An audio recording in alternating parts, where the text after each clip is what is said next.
Hello everyone, a very good morning to all of you. This is Vibha. Class, today I am here with the chapter number 3 of class 3. The chapter name is The Protest. In my previous videos I have discussed the complete chapter and its meaning.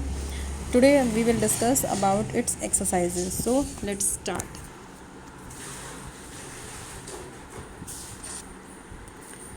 So in front of you there is an exercise, that is, let's try one. Read and decide if these statements are true. If yes, write Y in the box, and if no, write N in the box. Means you have to select the statement and you have to give the answer with Y or N. Got it?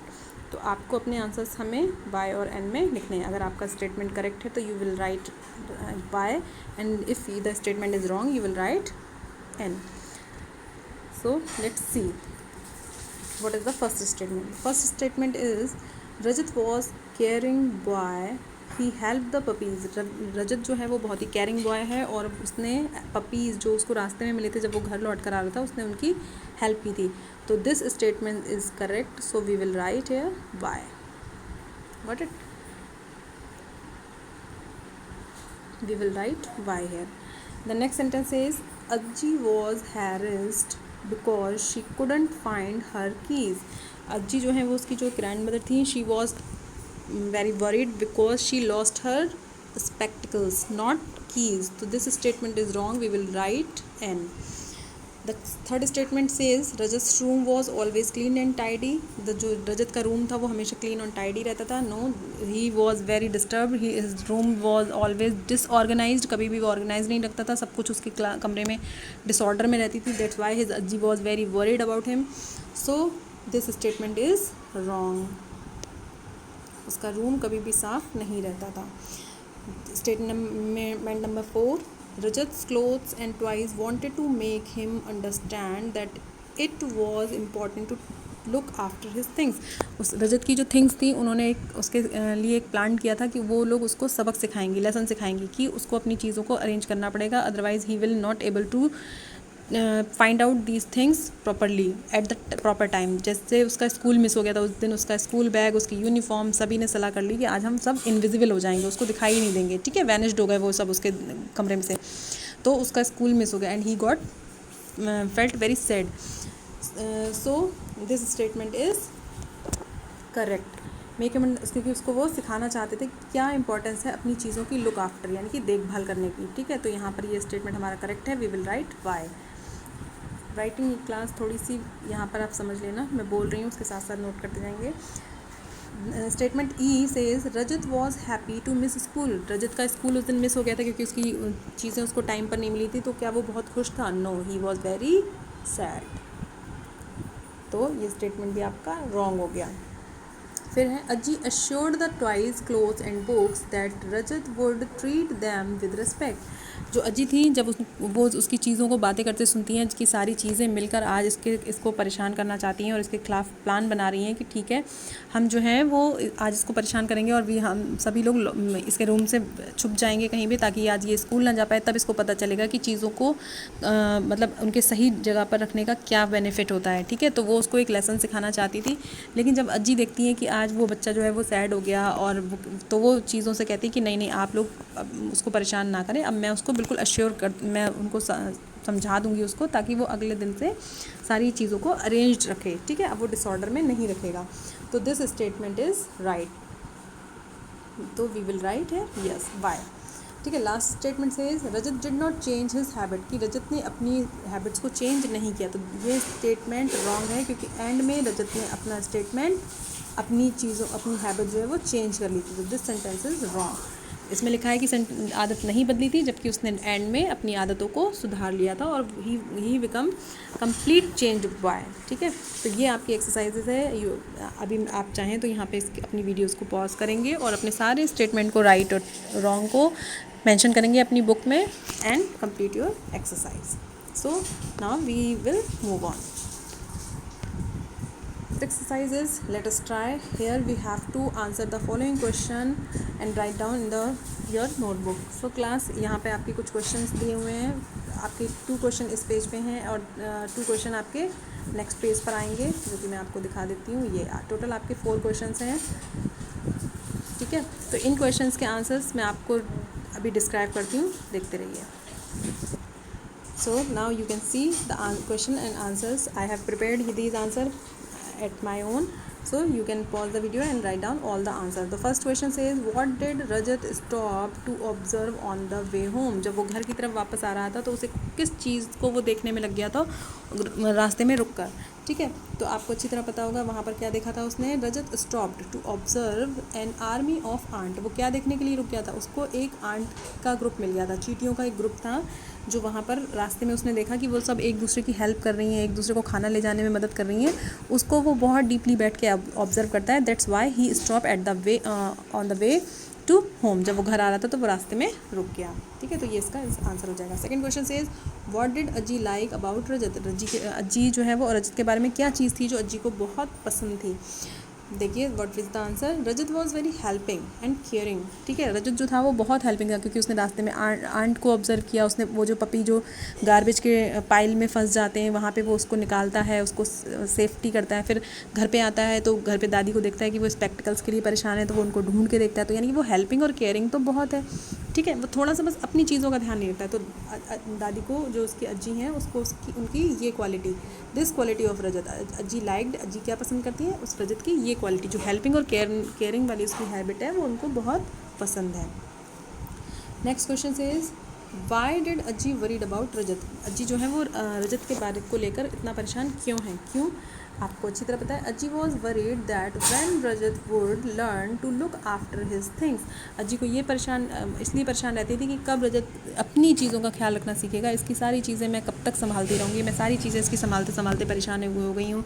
ये खुद भी परेशान होता है लेकिन ये इन चीज़ों को संभाल के नहीं रखता है, ठीक है। तो वो इस चीज़ को लेकर परेशान थी।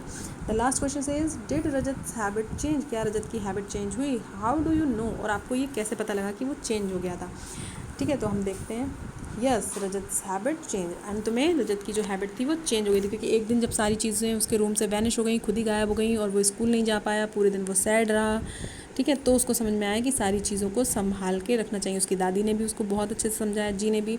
तो उसने उस दिन से उसने अपनी चीज़ों को सही से संभाल कर रखना शुरू किया और उसकी सारी चीज़ें अरेंज्ड रहने लगी और यहाँ से वो धीरे धीरे उसने बिल्कुल अपनी आदत को बदल दिया, ठीक है।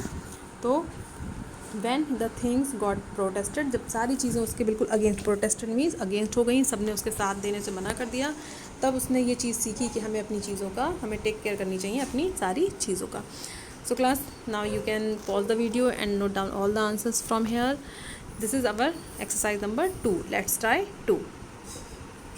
Grammatical exercise, that is word power and collective noun. You have to learn here the collective noun. In your previous classes you have I have hope कि you have learnt about the noun, ठीक है, and its kinds. तो here is a section of kind of noun, that is collective noun. So we will learn.